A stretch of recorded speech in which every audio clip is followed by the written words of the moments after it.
From Coordinate Sports, it's The Drive Phase, a show about sports founders, leaders and experts and the stories behind their business journeys. Part 8 of our wrap-up series brings together the best insights from episodes 71 to 79 and is a great way to jump in and sample the Drive Phase content. We've taken the opportunity on this episode to reflect on those conversations and selected clips across 9 episodes to cover a range of topics. We also want to take the opportunity to thank all of our listeners for your support and ask that you subscribe and leave a review on Apple Podcasts or follow us on Spotify. Welcome to this week's episode of the Drive Phase podcast and part 8 of the Lessons from Leaders series. Annie Vernon, Ali Beckman and Helen Robotham share their management and leadership styles with us.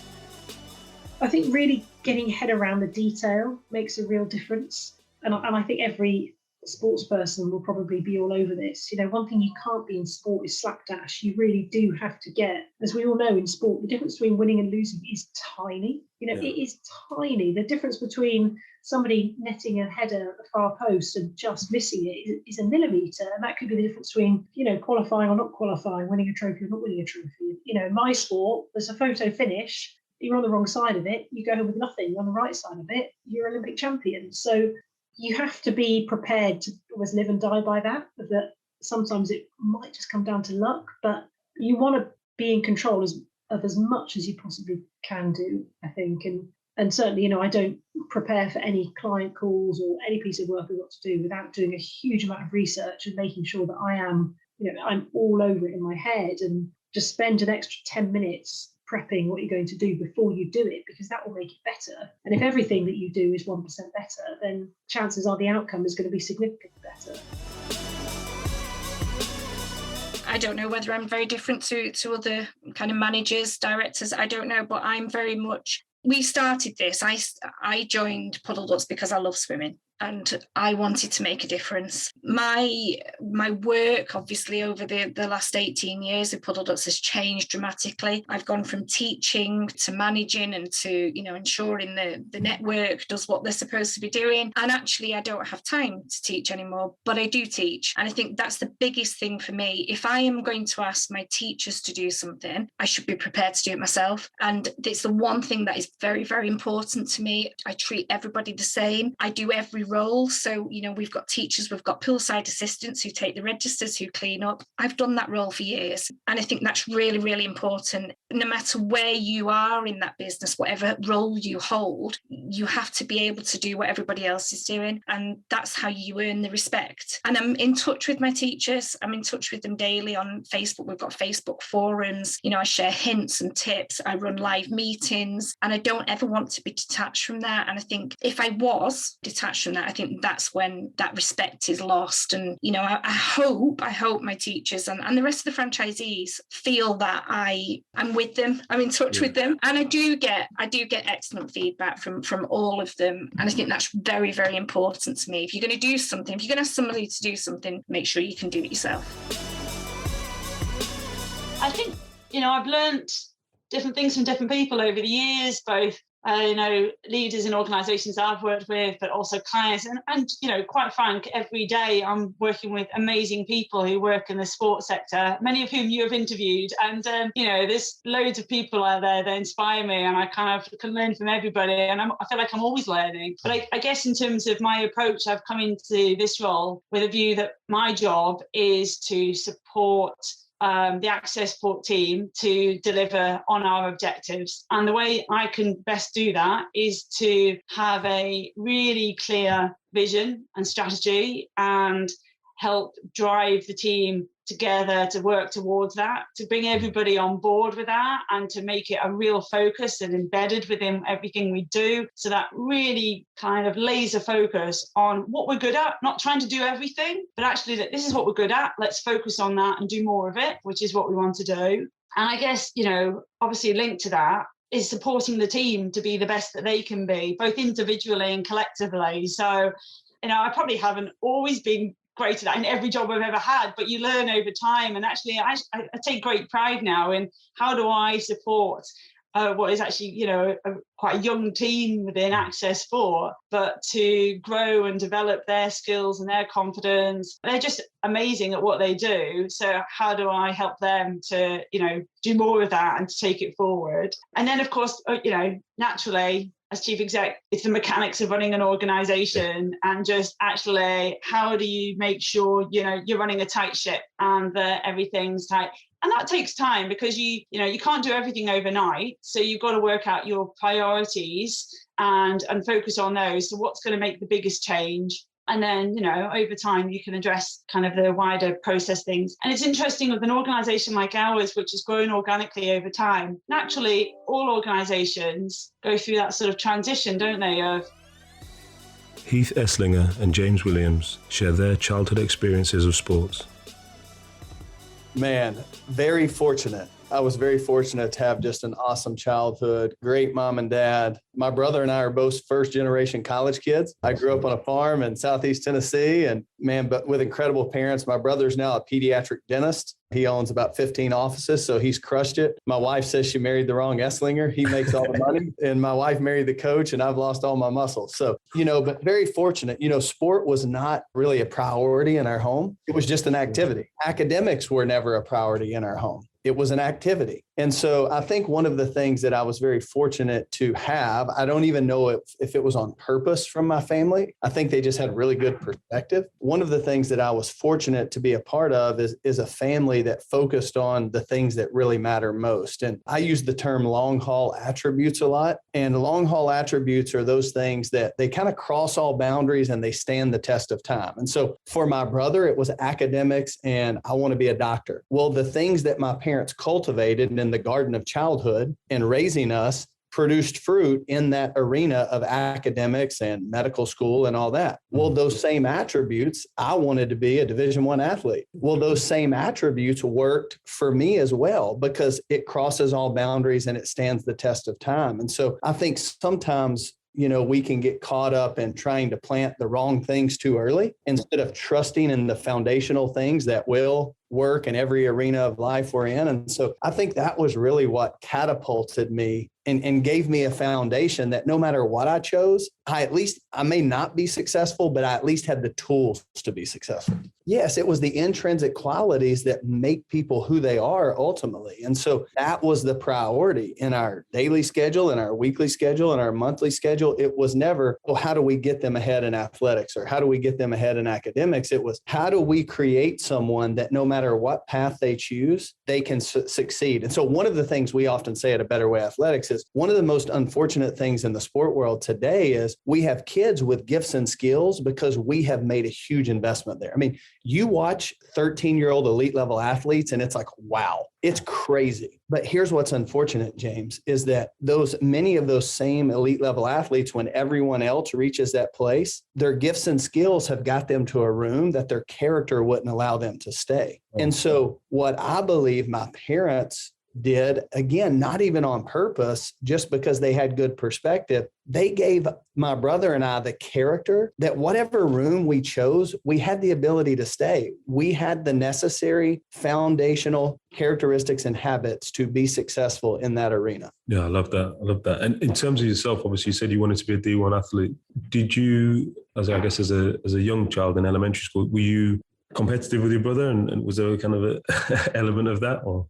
So competitive, we fought a lot, but it was never like, you hear people talk about the word competitive. It's such a catchword, man. And there's so much fake tough in our world today and false competitiveness. Like, again, when I say I wanted to be a D1 athlete, that wasn't until I was 17 years old. Like, okay, dude, I didn't even that was just never a priority. Yeah.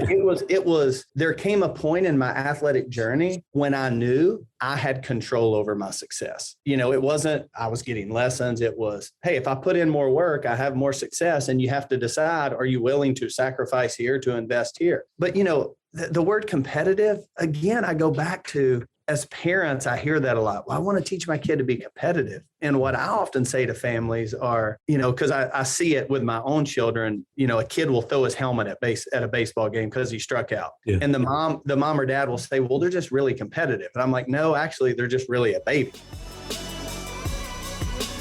Do you know what? Certainly during primary school, I was probably blissfully unaware of it. I always remember like my father coming in, or the year 6 last year in primary school, came in and did a few rugby sessions with the team. But apart from that, I didn't really, like I said, blissfully unaware. You become more aware of it as you kind of go through kind of comprehensive school, more because other people bring it up. But for me, I mean, listen, I did a lot of sport. I love my sport. On a national level, I was fairly successful, but my brother was far more successful on an international level. I think the pressure he probably felt of that link and the constant kind of that being brought up all the time was probably far greater than someone like myself. Yeah. Where it was really just more of a local level, and it was more my friends and my teachers, my friends' parents, and my teachers who would kind of probably found it more impressive than my friends, I guess. Yeah, for sure. So I cut you off then in terms of school life. So you born and raised in Bridgend. Yeah, Bridgend, kind of the south part of the Welsh Valleys, and yeah, like I said, throughout primary school, rugby was the big game and probably the only sport we played. I remember basketball, but it's primarily rugby. And then I went to a Welsh medium comprehensive called Llanharry, and again, really big sporting school. My PE teacher was a big influence on me and many of the people around me. Again, a big rugby school. I was part of the team that won the Welsh Schools Cup final and all this type of stuff. So I guess I was always part of sport. Was always a part of me, and I was always a part of sport, I guess. And that lifestyle, that family life of being really active and stuff, was it purely active, or was there a lot of competition between kind of sibling rivalry, or just in general competitive family? Definitely rivalry between me and my brother, just as kids growing up. And I'm 2 years older than my brother, and when we're like 13, 14, 12, 13, 14 or whatever, and we're doing racing in the garden and all this type of stuff, and he always beat me, and it killed me. But now I can reflect back. Well, he's European champion 400-meter hurdler, and I was a distance runner, so of course he's going to beat me. But that was always frustrating. We were lucky enough to have ex-professional footballer Robbie Simpson and Olympic medalist Annie Vernon on the show, and we got to hear about their experiences in elite sport. To be honest, though, on that, I didn't really think about life beyond football.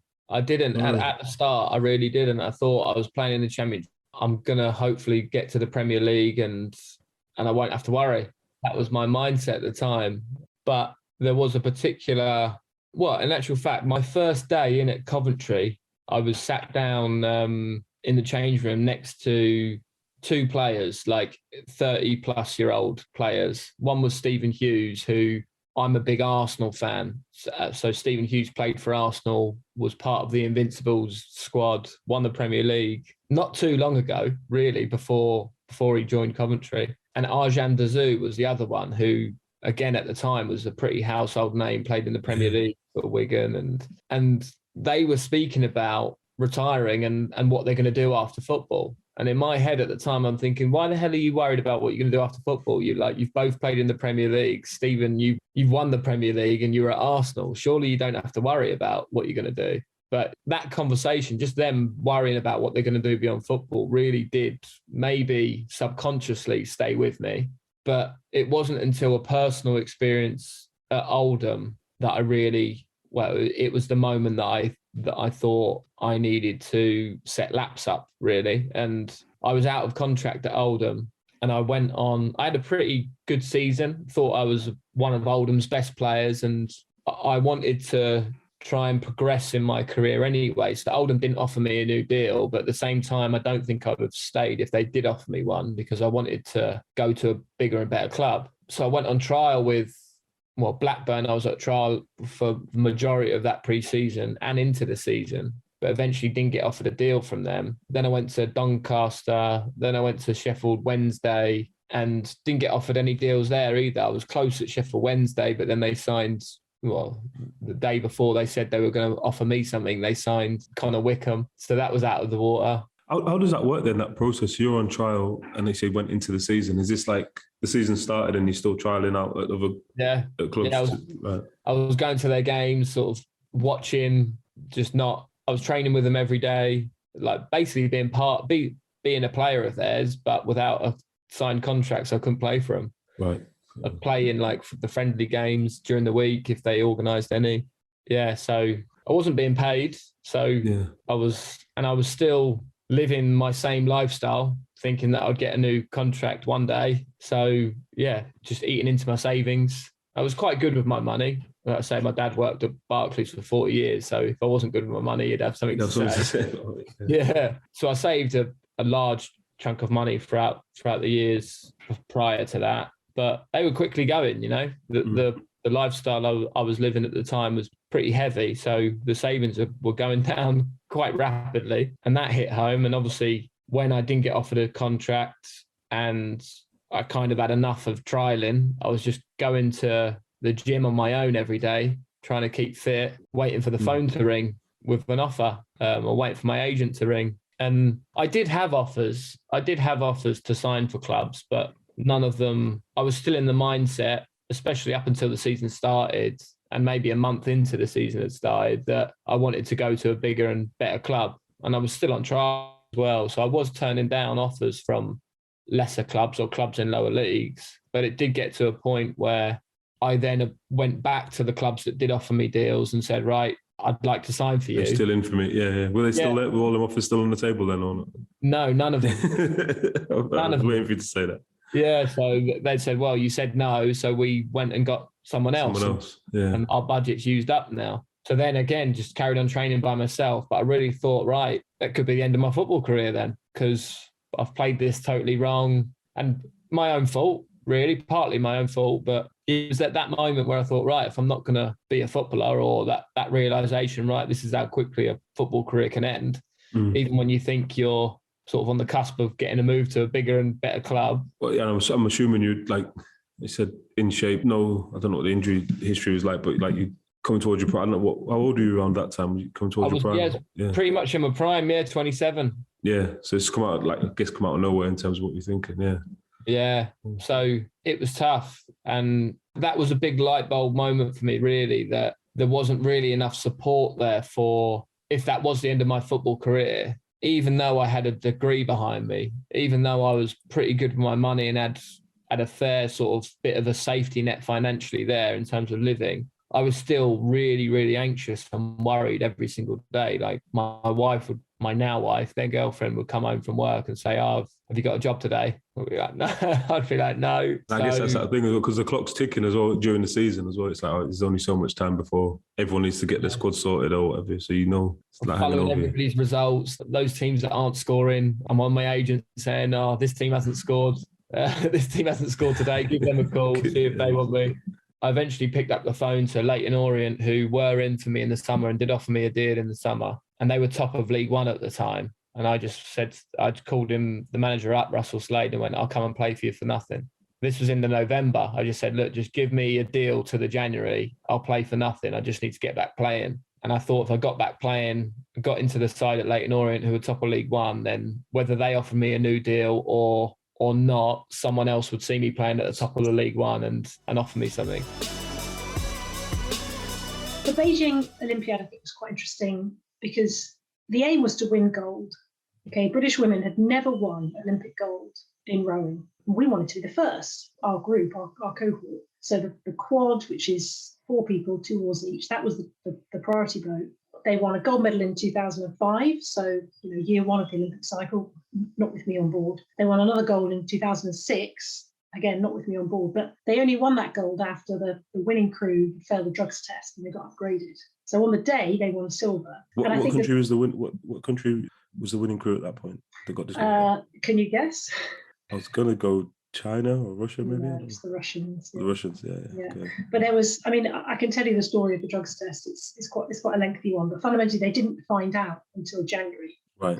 So the World Championships were in August and they didn't find out until January. Okay. Yeah, there was a massive screw up in the drugs testing process. And anyway, so it was a very traumatic event for them. They really wanted to back up their gold medal the year before by defending that title. and weren't able to on the day. And obviously, subsequently, you find out 4 months later, oh, you're world champions, but it doesn't mean as much then, does it? Because you still lost. You still lost on the day, and they felt like that was a race they could have won. So really, after that, it was a sense of the slate has to be wiped clean. We have to be better in everything we do. We have to raise the standards, and again, just that sense of shuffling the pack again. And I'd had a really good winter, and I'd started to think, could this be my year? I really had my eyes on the quad, and I thought, I feel like I could really challenge for a seat in the quad. And then, as it happened, one of the girls needed surgery. So one of the existing 4 stepped out to have surgery for that year, and I was the best of the rest. So I then stepped in. So then I had my first year in the quad. We won World Championship gold. That was amazing. But I always knew she was going to come back in again. So then you're in this situation where you're the defending world champion, you've got 12 months before the Olympics, the pressure is immense, and there's 5 of you for 4 seats. So it was stressful. It sounds like... You really felt like you couldn't put a foot wrong. It was a tough winter, and we were all going for it, because not only did all 5 of us, and we're actually part of a group of 7. All 7 of us were trying to get in the quad, but we're all trying to win gold as well. So it wasn't like just getting in the quad was the only thing. You wanted to get in the quad, then you wanted to be part of the crew that could win gold. Yeah. So it was an extremely tense winter. The selection, there was no kind of clear, this person is head and shoulders above everyone else. It's really, really close amongst all of us. And then, how does selection work on that one? Just out of curiosity, in terms of difficulty, is obviously you're all teammates, but you're all competitors at the same time. And is it just a purely kind of subjective thing, or is it like, you're putting the numbers up, so you got to be in there, or is it almost like a bit like a relay?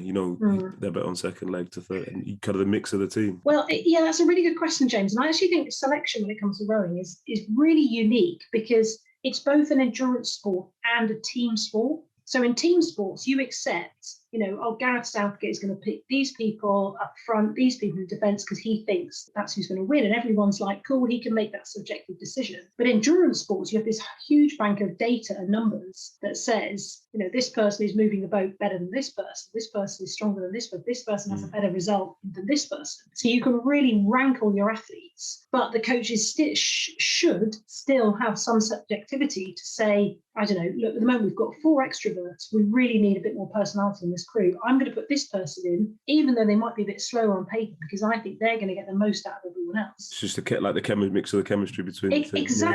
Exactly. And that's actually where rowing is unique, because generally you have team sports, hockey, netball, football, rugby, or you have endurance sports where you can measure on data, triathlon, swimming, cycling, running. But rowing's both. And that's where I think the coaches actually have a really tough job, because the athletes say, we want you to select on the numbers, judge me on my results, judge me on my numbers. But I personally think that the coaches should have some subjectivity, and they should be able to say, look, this boat needs a leader, this person, she's a real leader, she needs to go in, because I think she'll drive everyone else on. That's got to be so difficult for the athletes. Yeah, I was going to say it's got to be so difficult for the athletes that miss out on, right? At that point, it's kind of like, especially if their numbers maybe are slightly better or whatever. How does that work? Obviously, you got selected that time. So I guess you must have been on the other end of it as well at some points in your career. Yeah, exactly. And the guys who do obviously it's painful. How did it?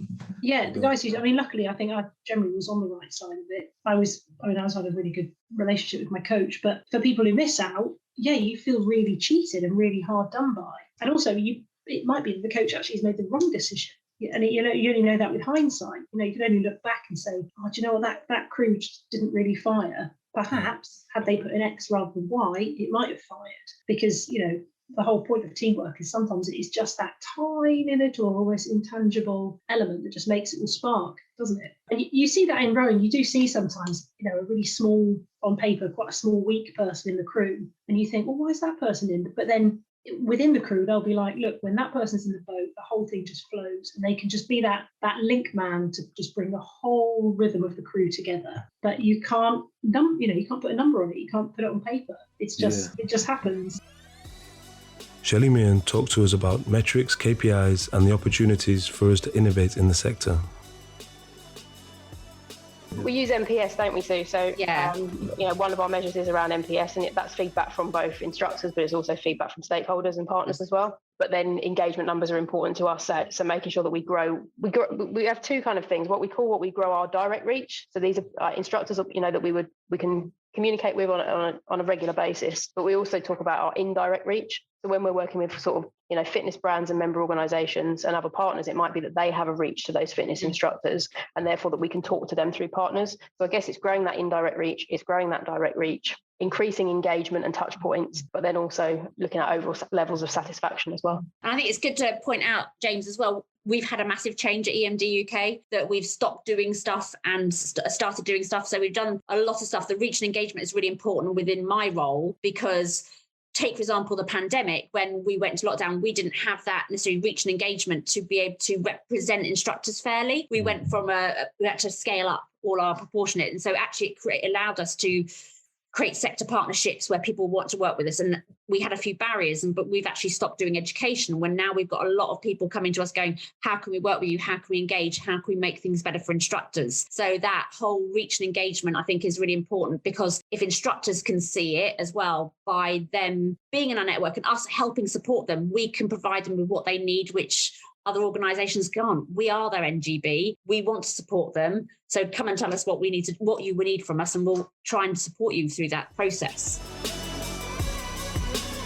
There's an opportunity as well, though, isn't there, around actually just changing things up a little bit as well, because I think that sport if you look at sport, for me, like, clubs are delivering the same sort of stuff they were delivering when I first got into sports development. They're structured in the same sort of way. They've got this kind of annual membership, maybe some of them have got rolling memberships. Maybe they've changed things up a little bit and got a little bit more dynamic. But actually, perhaps we need to think more habits. People's habits have changed. Everybody's time is squeezed. We've got different responsibilities. We've got different pressures on our time. Different things have become important to us as life goes on. Okay. So again, we've got to start thinking about, how do we take those opportunities to perhaps try new things and do something different? And that might be changing up something like membership structures, or it might be like doing something dynamic with your timetabling. It's just trying to think differently about delivery in respect of trying to get people in, because people have generally got less time now. So they don't necessarily have an hour for a class. So actually, how do we change that up? And that's why some of the stuff like, Peloton has worked quite well, because you can go on and do a 10-minute class in your own living room and it's easy. Yeah. But I think we've just got to think differently as a sector to provide a range of opportunities. Absolutely. Barry Horn and James Williams discuss the challenges faced by sports administrators, and Heath Esslinger talks about how we can work with volunteers in a better way. It can be, yeah. So, but in a local authority, the planners are all really passionate about planning. Not everybody loves planners, but you don't get people who don't care. So I was quite used to that. But the staff base was stunning, and we've retained quite a big proportion of the people that were there even 12 years ago, and we've not got the kind of turnover. But I think you're right. Contradiction or conflict was sometimes about understanding what the organisation was for. And we were, I'll on record say, I'm really pleased with where Sport England have got to and what they currently advocate and prioritise and invest in. But back then they were just one-dimensional. Right. NGBs are the answer. What's your question? We pour money into the top of NGBs, we get participation out the bottom, and your job's just to support them in doing that for a few more disabled people. Right. And we were like, well, is that the right thing that we need? And it was a kind of supply side intervention. So we helped them tweak their offer so that it could potentially be more attractive to disabled people, but disabled people didn't come. Well, that's because we needed to focus on the demand side and think about where disabled people are starting from. Right the way back to thinking as you would in a community work setting, what is it that people want and need? Let's turn the ship around to draw from that. And that's right at the heart of everything that Activity Alliance, formerly English Federation of Disability Sport, of everything we've done. It's to say, what do we know about what will get disabled people active, and how do we make that happen in a real sport and leisure environment? So you quickly realise that most governing bodies, and certainly Walsall Athletics at the time, all they can do is be really good at keeping the plate spinning. And you then very quickly begin to realise why people get frustrated that things aren't moving very quickly, because the capacity just isn't there to do it, still isn't there to a certain extent, to move forward the areas that you want to move forward. And the other thing, which having come from the kind of commercial sports sector where things move really quickly, it's really dynamic. A product sells, you do more of it. The product doesn't sell, you get rid of it. You come into this sector and it moves so slowly. moves so slowly, and the ability to influence change quickly is so limited because of keeping the plate spinning, and in many instances don't have the authority, even in a senior leadership role. You don't have the authority to just do something and make a decision. You need to ensure that the sport is engaged and consulted, and the governance is part of that decision-making process, which ultimately does mean you have to move quite a lot slower because you're trying to take a large group of the community with you. I mean, there's a couple of different challenges there. I mean, I think most people at the moment in our sport, certainly the traditional parts of our sport, track and field, etc., they kind of want everything to change without changing anything. That's how I see it. They recognize change is needed, but don't try to change anything for them. Right. So you're almost in this position where you're trying to present the rationale for change, and they get that. Oh, yeah, absolutely. Yeah, we've got to change shorter competition days. More athletes centered, less pressure on officials, but just don't change anything that I'm involved with. Don't change my league. Don't change my event. Don't change my club. And that'll never work. You're always going to clash at some point. And that's the toughest challenge. Is sometimes you need wholesale change and kind of drive a kind of sledgehammer to crack a nut type of thing. And sometimes you need gradual change, and it's trying to have that blend. And I think ultimately what you have to do is create a critical mass and give a sound rationale for change, which comes about through large engagement, and try to engage the community through the rationale for change and try to take them through the classical managing change model. But the last 2.5 years has kind of accelerated the need to change in certain aspects, because lots of people, lots of officials, lots of coaches, lots of club volunteers have found other things to do on a Saturday and Sunday, or they don't want to go to the track 5-6 nights a week to support their club, or they want to spend more time with their family, with their grandchildren, which of course you totally understand that. But when you've got a limited group of volunteers, certainly around kind of technical officials, you've got a limited group of volunteers, incredibly passionate, incredibly supportive, who give up huge amounts of time, and you lose a large chunk of that. It'll take us such a long time to replace them. So we're in this point now where we're having to play catch up. But the worry is we'll never quite catch up, because we were playing catch up anyway. Now we're starting further behind. So to catch up, you've got to do one or two things. You've either got to, miracle up a tenfold increase in volunteers and develop them really quickly and get them to engage really, really quickly, or you've got to reduce the amount you're trying to deliver. So we're in this post-COVID, we're in this kind of big challenge where we probably have to drive more activity to try to generate interest in our sport, to try to get the sport back up and running as quickly as possible. But that goes totally against this absolute need to reduce what we're doing, because we don't have the volunteer workforce has the capacity to move it forward. And that's the big challenge that we're facing. And I'd imagine that's a big challenge that lots of sports are facing. And certainly one of my reflections on how we as an organisation have tried to achieve some of that is we as a group of staff have been far more hands-on. So when the restrictions started to ease, in that first summer, pretty much every competition was delivered by our staff. And our competition staff is 3 people. And you're asking them to deliver this mountain of work. And they've done it. They did an amazing job of doing that, because ultimately it was our responsibility to do all we can to get the sport back. But then how do you hand those competitions back? Yeah. How do you get back to that previous model? Well, you can't, especially if many of those competition providers aren't there. So in many aspects, we've made a rod for our own back, and we're now looking at it going, well, we either have to put more resource into it ourselves to keep that going, but can we afford to do that? Doubtful in many instances. Do you try desperately to hand it back and almost force it back on people? Major challenges with that. Or do you say, we have to stop doing some things then? So we're constantly wrestling, post-COVID, we're constantly wrestling with those challenges. And that's around competition. You can replicate that around officials education. You can replicate that around coach development. You can replicate that around our performance program. You can replicate that around kind of club development. There's so many things that we've had to step into, because we felt it was our responsibility as a governing body to do that, because nobody wants to develop the sport more than we do. But by doing that, and the pace we've done that, we've created different challenges that we now as an organisation, and more importantly as a group of staff, are having to deal with. And as the chief exec, the constant topic I'm having with my leadership team is around staff well-being. Right. How do we keep these staff from getting burnt out? Or yes. Oh, yeah.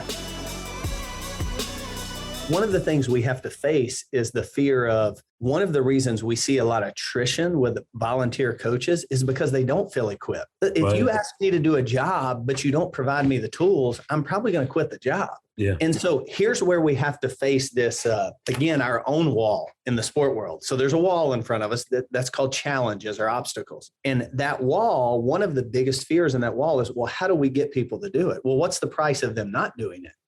And so we may see a decrease in coaches for a year, but then we may see our retention begin to increase so rapidly that in 5 years, dude, we have a great core group of coaches leading our children. And so again, why are parents fearful? Because it's FOMO. It's, well, what if my kid gets behind? Well, an organization's fear is, what if some coaches won't do it? Well, okay, then they don't get to coach this year. But what if in 3 years, I could tell you that you're going to have a pool of coaches that are engaged, equipped, and ready to lead the young people you're asking them to lead? There's a generational expert. His name's Tim Elmore. He's phenomenal. But he often says, as a parent, the further out I can see in the future, the better decision I'll make in the present. As leaders, that's vision. Vision is my ability to see into the future that helps me shape my decision in the present. And so I've got to be willing to go, we may not take a step forward and we may even take a step back in the immediate, but long term, we're going to take 50 steps forward. Helen Robotham and Sam Shave discuss some of their early career experiences. Yeah, so it was interesting actually. At the time, there was almost an expectation that you'd kind of go down the sort of leisure centre management route or go and become a PE teacher or something like that. And neither of those particularly appealed to me. And I was looking out, trying to work out what career options there were. My elder sister had gone into a job in management consultancy. She'd been the first kid from our school to go to Cambridge University and come out and joined a management consultancy. And I loved that idea. She was in the city in London. I thought, that's so cool, but how could I do that in sport? And I remember going to career service at the time and telling them what I wanted to do. And this was at Loughborough, the home of sport. And they were like, no, there's no careers. There's no such thing as sports management. But actually, what had happened is, during that time I was at university, the National Lottery had been launched. And suddenly, within a couple of years, and just as I was graduating, there was a lot of money going into community sport, and sports consultancy was just emerging as a new sector. There were a couple of small companies at the time. And there used to be, this is early days of the internet even. So trying to find out who's out there was quite hard. But there's a journal which is still around called Leisure Opportunities and Sports Management magazine. Yeah. And I literally kind of trawled this magazine thinking, what could I do? What are the career options here? And I saw an advert for a sports management consultancy basically, and I was like, right, that's what I want to do. So I applied and sent letters off, as you did back then, to every single company I could find, and got one response for an interview. And I didn't get that job, but the person who interviewed me basically said, you should apply for this company, which was a new sports consultancy set up by my first boss, Peter Mann, and I ended up applying there. The person who'd got the other job was leaving there to join this company, and so I ended up filling their space. So it was really kind of them to redirect me, and I literally started the next week, I think, after the interview. So it's strange how these things happen, but I was determined, and I was like, any route into this is what I want to do. But it was all down to the advert and Leisure Opportunities. And that must have been not baptism of fire, but really strong learning experience. You got straight out of university with not that much experience, and then into kind of a startup, and also in kind of a not new sector, but kind of emerging sector with kind of the funding coming in, and a lot of organizations or clients needing advice and support in how to invest or how to spend the new funds that they've received. Yeah, it was a colleague that I worked with at the time, Marcus Kinglaw, was one of your recent interviewees. So he was one of those first people when I joined that week. He was already there in the team. And it was just a brilliant training ground. And it's funny, I look back now and I think and there's a number of people I worked with back then over the coming years who are now in senior roles in the sector. And it's quite unusual to go straight into consultancy at the start of your career. Most people end up doing later on. But it was just brilliant training in kind of all the process and the strategic thinking and kind of how to approach a problem and solve it, how to bring groups of diverse people together, how to work with people from whole range of different backgrounds and experiences. So in that sense, it was kind of just, a fantastic way to learn the sector and industry and what was happening. So there was this amazing moment where we got a phone call to say there's a police roundup. We got the Sun journalist, Sun photographer down. They're taking photos of these kids in the back of this police van. They then get arrested and taken to prison. So there's got this Sun journalist and Sun photographer in prison taking photos of this roundup. Anyway, and it's a huge double-page splash in the Sun. This is what's happening in South Africa and all the rest of it. So it's sort of, in terms of that piece of like shining a light, it did exactly as we'd expected it to. Probably not quite how we'd expected it to, and subsequently I got back and they invited me to become a trustee. So I suddenly got this idea of, okay, sport for social change and what can it do and how can it be? So that was the point when I was thinking about leaving Fast Track. I really had this clear vision of, okay, that is where I want to go. I really want to go away from the commercial side of things and into sport for social change. That sort of led me to taking, if I'm honest, which is probably the bit that looks slightly odd on my CV if I look back on it, but a job at essentially it was a lottery company. I mean, that's the best way to describe it, but it ran lotteries in about 5 or 6 different countries in South and East Africa.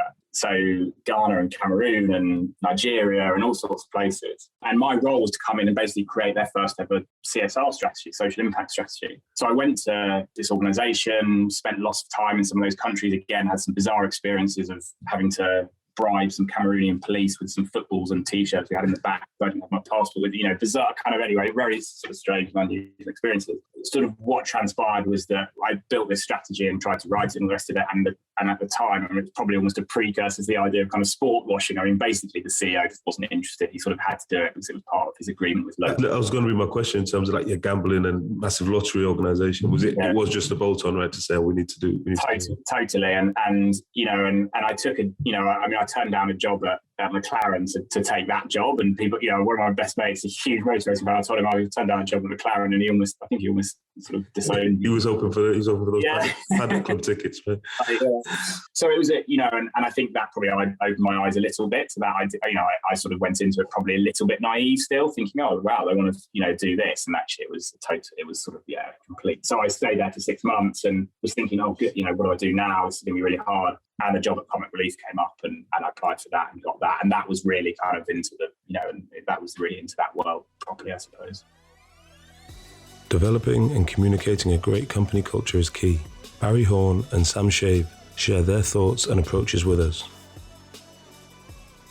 Yeah, I mean, I think it's optimism in a word, in a sense. I'm drawn to people who start a sentence with the word yes. And I'm uncomfortable with people who start a sentence with the word no. I've worked with people who you ask them something and they go, no, we can't do that. I suppose if we did this, that and the other, we might be able to do it. And then there's other people who go, yeah, we could do that. I mean, we might just need to adjust it. But yeah, let's do that.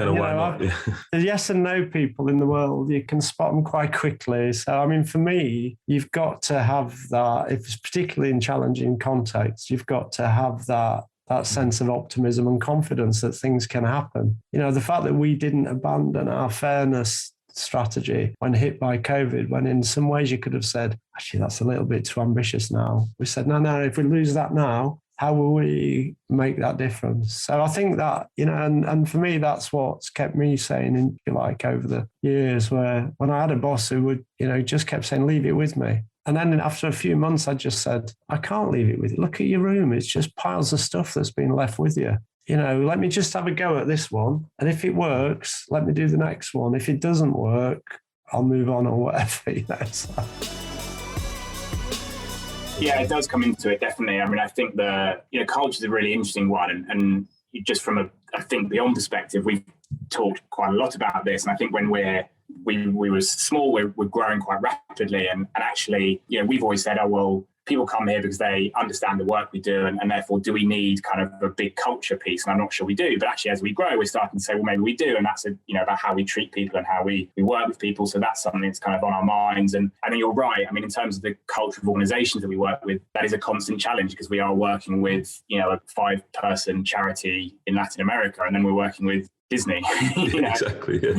Completely fundamental different organizations. So, you know, that's about supporting the team really to understand that different organizations do need different things. You know, we are ultimately kind of, you know, responsible for the success of that client and making sure that, you know, how they want to work, we need to be flexible to that and all the rest of it. So really setting those expectations up front, I think, is absolutely fundamental. So we always have that conversation to say, you know, how do we want to manage this? How do you like to be managed, X client, and making sure that that's a conversation so that we can perform to the best of our ability. Yeah, it's a good question. I think it probably is, to a certain extent, still kind of forming. One of the things, though, for me is about openness. You know, I think that, you know, having a small team and really being open about the challenges that we do have as a small agency, the challenges that myself and Rada, my co-MD, are going through, you know, not suggesting we've got all the answers, you know, and actually being really, really kind of, being open about that and saying, look, this is something we're on together, I think is really important. The other thing I sort of quite like the idea of, which again we're sort of playing with, is this kind of high challenge, high support environment. And what I mean by that is, you know, we want everyone to be able to perform to the best of their ability, and we have high expectations of our team and of our staff and all the rest of it. So we do set the bar high, we do drive people, we do expect a lot. But to do that, we absolutely have to create this supportive environment. So there has to be this ability for people to say, okay, if I am being driven, I know the support is there, I know the training is there, I can come to you if I have an issue, I can be really open about that. So, you know, how do you make sure that, yes, the expectations are high, but people don't feel like they're being driven there alone? You know, they really understand that there is this team kind of ethic that comes with that expectation. Trying to build a balance and establish positive habits is a challenge for all of us. Heath Esslinger and James Williams share their approach to focus and stress management. Oh man, I'm raising 3 teenage girls right now. I also have a 10-year-old son. He's pretty easy, but I think you go. So would you look for some quiet time? Yeah. You go in rhythms in life. Right now, my rhythm is this: I run at least 1 mile every day. Yeah. Like, I don't care if it's 11 p.m. at night and I've been busy all day. I am going outside or getting on my treadmill, and I will run 1 mile. Now, there's days you run more, but the other thing we've started doing, my business partner and I, is like we do 300 push-ups every day. Now, there's days you do more than that. I do think there is much to gain from daily disciplines, the daily discipline of reading, the daily discipline of, you know, a morning routine. But from a fitness standpoint right now, that's where I'm at. We're super busy right now. We're in a new arena of life, a new place. I don't need to sign up for an Ironman. I need to have a schedule where I can manage what I'm doing. I think sometimes in the sport arena, even as we try to change this sport world, I think one of the things we've been challenged here with, as we follow a group of people that have done company after company, is simplify. There's a lot of people that want to change everything in the sport world. We want to change a few simple things: how we engage families and how coaches engage families. That's all we want to change. Once we master that, we will add a layer in. And so before you run a marathon, you run a 5K. Then you run a 10K, then you run a half marathon, then you run a marathon. Even if you don't do it in bite-sized pieces where I do a 5K, a month later I do a 10K. If you just sign up, because I'm crazy like that, I'll just do a marathon. You don't get to cross the 26.2 mile mark until you've gone through the 3.1 mile mark. And so, you know, just in small chunks, taking these things and pursuing it. I try I say this to the senior team as well. Every 2 weeks, I try to start my day either in the kitchen in my house when the kids have gone to school, or in a coffee shop, or in my office with just a blank piece of paper, and just give myself some thinking time. And I always try to kind of jot down some of the key challenges I've got on facing, or some of the key priorities over this next period. I am a very structured person, very analytical, very structured person, and I do like my lists, and I do try to build in that thinking time, which is so important because everyone's so busy, especially during COVID. Everyone's so busy. If you don't find that space, that thinking time space to reflect and to process, then you're in this hamster wheel. You never get off it. So yeah, it's something that I desperately try to do. I am quite a reflective person, and I'll often just kind of, where we're based, where our offices are based, there's a track there. I'll often just lunchtime, I'll just go and just walk, just to think, just to process. Yeah, and I think that's probably the way that I manage everything that I need to manage. Our sector is full of amazing individuals using their passion to create an impact. Sam Shave, Annie Vernon, Ali Beckman, and Robbie Simpson share stories on finding their passion and launching their organisations. Yeah, I mean, I think it has undoubtedly, there's lots of organisations that have sort of suddenly said, oh, we need to do something in this space. And I suppose just on slightly going back to your last point about no, not at all. It was something just to add, I suppose, that I think what we also try and do is and authentic is a word that gets banded around, but ultimately we talk about impact. So organisations go, okay, what's our purpose? What's our higher kind of, higher purpose in society? That's all fine. Actually, what we say is what the impact you're having. So how, to your point about measurement, how do you show that you are having the impact on both your business and on society that you are aiming to do? And, consumers and fans are much more savvy now. They will see if something isn't genuine. And so we really go that extra mile to be able to say, well, let's develop it. So yeah, to your point, so we do get more responses. I think we have an incredible network, and part of our, brilliant relationship with the Beyond Sport Foundation is that comes with an incredible network. And we, there's a number of events that we obviously attend. So I really hope and feel that we're sort of carving out a niche as real specialists in this area. We don't try and be all things to all people. We're not suggesting that we're a full service marketing agency. We are absolutely laser focused on how do you create, positive impact environmentally and socially, while also having the positive benefit to your business. So, we want to be specialists. We want to be kind of unique in that space. And that brings with it its challenges in that we can't go for every single brief that comes out. But when we do see something, we feel we're really well positioned to go for it. Yeah, it was a total fluke, really. I mean, like I said, I wrote a bit, but obviously at that point, you have no idea how good you are. You have no idea. It's not like you ever think this could be a career or this could be something I could do for my country. And it was just fluke. I went to Cambridge for obvious reasons, because it's the best university in the world, or one of them. Absolutely over the moon to get in, as you can imagine. And then when I got there, obviously I knew about the boat race, the Oxford-Cambridge boat race, but I had no idea just how big a sport it is. It's this huge, it's the number one sport at the university by a long way. It's a sport that everyone has a go at, everyone tries. Each college has its own boat club. They have these particular, really strange college races twice a year. It's got this huge social life attached to it. So, like I said, it's hard not to row. If you turn up at Oxford or Cambridge and you're tall and sporty, it's hard not to get dragged into it. So I didn't even get dragged into it. I threw myself into it head first. And then as I was rowing for university, I got selected for the British Rowing World Class Start Scheme, which was quite a new scheme at that point. It aimed to take physically people with the right physical parameters, so tall, strong people, and then put them into a system of coaching and development and support to enable them to compete at British national trials. And for me, I'm not sure I would have made it, because at that point in Cambridge, there wasn't really any pathway for the women to trial for the national team, because you had to trial for the national team in single boats, whereas all rowing at Cambridge at that point was in eights. But yeah, I was extremely lucky to have made the World Class Start scheme, and even luckier through that to have met my coach, Adrian Cassidy.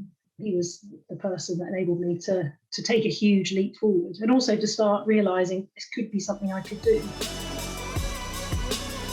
The Learn to Swim programme really started for me at school age. So they were coming, they had armbands on. Some of them had never been exposed to water before, but certainly it certainly wasn't anybody under the age of 4. So it was very, very different. And yeah, I searched for swimming lessons and took my son along. And the very first lesson, I was completely hooked on what baby swimming was all about. And that was it, really. I did some research. I wanted to know all about why baby swimming was very different to, teaching older children. Did you have a light bulb to be like, I can do this? Yeah. I can do this better. I can add something to this, or what was it? I'm thinking you come in with all that history of swimming and thinking, what's in it?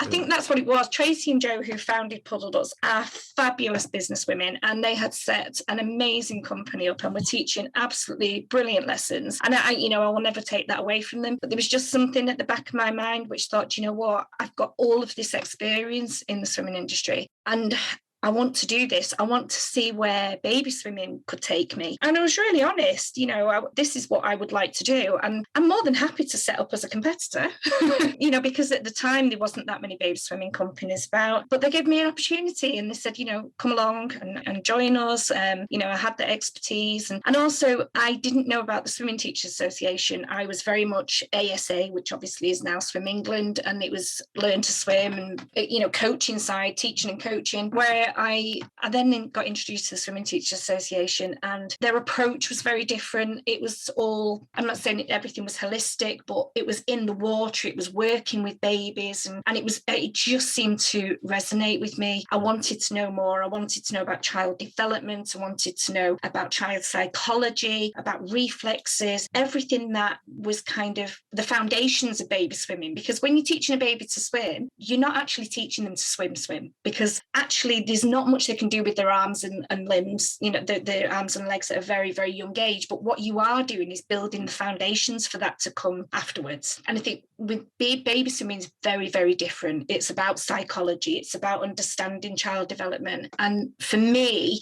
that appeal, that it just drew me in. I was desperate to know more about it. And Tracy and Joe gave me that opportunity. They welcomed me in. And I can't remember when I joined. I think it was about this time, actually. I think it was about March. I think I just had my anniversary, actually. And yeah, I was only there for 6 months. And it was very much, right, can you write the lessons for us? So that was a massive opportunity for me. What did the business look like at that point then? So was it really early stages? Are you franchised already, or what was Yeah, no, they hadn't franchised. So they'd set the business up. They both had babies on the same day. And both those girls were 21 at the weekend. And yeah, so they spoke about it. They wanted to learn more about baby swimming. They loved going swimming together, but they didn't know enough about it. And Tracy found a company called Birthlight, which looked at holistic baby teaching. And she went on one of the very first courses. And then they set up, and they were only teaching a couple of mornings a week. And then they stopped and went off and had a second baby. So I think by the time I joined them, the company was going about 2 years, but they were only teaching, I think it used to be a Tuesday and a Thursday morning. So it was established in that, they were running the business, they understood the business, but not as many lessons. I came along and then we started to build those lessons, but the business wasn't franchised until about 5 years later. I think for me, that was very, very important. And because they wanted to understand the business model themselves, they wanted to get it right before they franchised it. So, they worked hard on understanding how businesses work and just making sure everything was right before they sold it. So, there's other franchising companies out there. Some of them franchised straight away and therefore, are bigger than us, but they waited. And actually, looking back, I still think it was the right thing for them to do. I actually looked at the time, and so the PFA, they give you a call and ask you whether you wanted to be placed on what they call the transfer list, which is a list of players that are without a club that previously were with a club. So basically out of contract players. And I said yes. And then I emailed them back and said, actually, I am without a club and I'm struggling to get a club. What are my options in terms of finding a new career? And they said to me, have I done my coaching badges? And I was like, well, yeah, I've got one of my coaching badges. I could probably do more. And they were like, do your coaching badges? So I was like, right, okay. And that was it, conversation over. So they didn't ask me what I was interested in, what previous qualifications I had. That was the conversation. Right. I'm hoping I'm guessing that must have moved on a bit now from then on the club support. I think it has moved on a little, yeah, but I think there's still so much more that they could do. Hence why I set up LAPS, really, because I felt like that was really bad from their perspective in terms of being a player union there for the players' welfare. I thought it was really bad. And someone said to me, you should set up a LinkedIn profile at that time. So I did. I set up a LinkedIn profile and connected with anyone and everyone that would connect with me. But it wasn't until I met with, so I always had that in my head about there wasn't enough support and something better needed to be put in place. And at the end of that season, I signed back to Cambridge United. And that first season, I connected with a Cambridge United fan on LinkedIn, and he reached out to me. And he was a recruiter by trade, an internal recruiter. And I met him for a coffee. And he said that he had 3 or 4 companies ask him to recruit them sports people, but he didn't really know how to get to them or whether that was a need.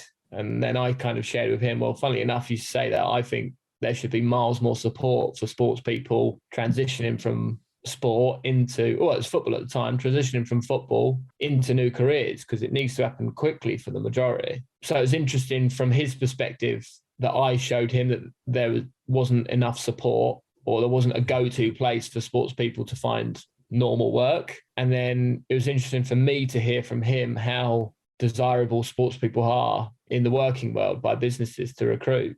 So that's, I guess, that was the spark that ignited Laps to be born, really. And me and Rob together stayed in touch and did research on not only football, but other sports. Naturally sort of did some research into traits that footballers show that they probably don't even know that they show or they have. And then, we raised some funding over the next 18 months or so, and Laps was born. James Williams, Barry Horn and Sue Wilkie look back and give advice to their younger selves. Like I said, everyone's presented with opportunities, and every day we're presented with opportunities, and half the time we don't even know them. And I think it's being willing to take those opportunities and to take risks. The easy option for me when I was 21 was to become a development officer. It was a sport I knew I could have done that job, no problem at all. I felt I could have. I took the risk of going into a sector I didn't really know much about. And we learn all the time, and the decisions we make today will help us with the decisions we make tomorrow. And I think that's the big thing, is be willing to take risks and don't be afraid to fail. And I think that's the key. Don't be afraid to fail, because that's how you learn. And as someone who has a psyche of being quite risk averse, that's something I have to tell myself all the time. Don't be afraid to fail. And if it doesn't work, do you know what? It doesn't matter. We'll learn from it and we'll move on. Maybe we'll try the same thing tomorrow, but let's not be afraid to fail. So that'd be my big advice to anybody going forward. Take risks and don't be afraid to fail. I think I'd say, and it's connected to this positivity thing, because I believe it, but you don't always live it. So I'd say yes, because there were a few moments where I had opportunities that I didn't think I was ready for, or I didn't think I'd be good at. And, I think I'd probably look back and say, you're all right preaching this stuff about positivity, but there were periods where you backed off or you avoided things that you could have really pushed for. So sometimes you can forget to live the values that you've subsequently understood were really important. And that positivity one, I think, there were periods where I just didn't push hard enough. Ooh, enjoy the journey. For me, I think for me that life has been like literally has been like a roller coaster. But at every stage, whether it's a positive or negative, you learn from it and you grow from it. So if I'd known earlier on that everything I did built me to what I do today, I would enjoy the journey a little bit more. So for me, that's an overriding life thing for me, is even when I had a really bad experience in a job that I've done, I can go away and go, but what's the positives from it? I learned this, and I learned that I didn't want to do that, and I do like to do this. So for me, it's enjoy the journey, and everything you're doing builds you to who you are right now, and just keep moving forward. Don't get stuck. If it's not right for you, move forward. Thank you for listening to this week's show. You can subscribe anywhere you get your podcasts. If you'd like to get in touch with us, you can write to us at dryphase.podcast@coordinate.cloud, tweet us at coordinatesport, or follow us on Instagram at coordinate_sports, or on my account at James_Ventures. This episode was produced by Nancy Kwamboka, with support from Claire Goodchild and Lola Small, with special thanks to Rochelle. I'm James Moore, and you've been listening to The Drive Phase from Coordinate Sports.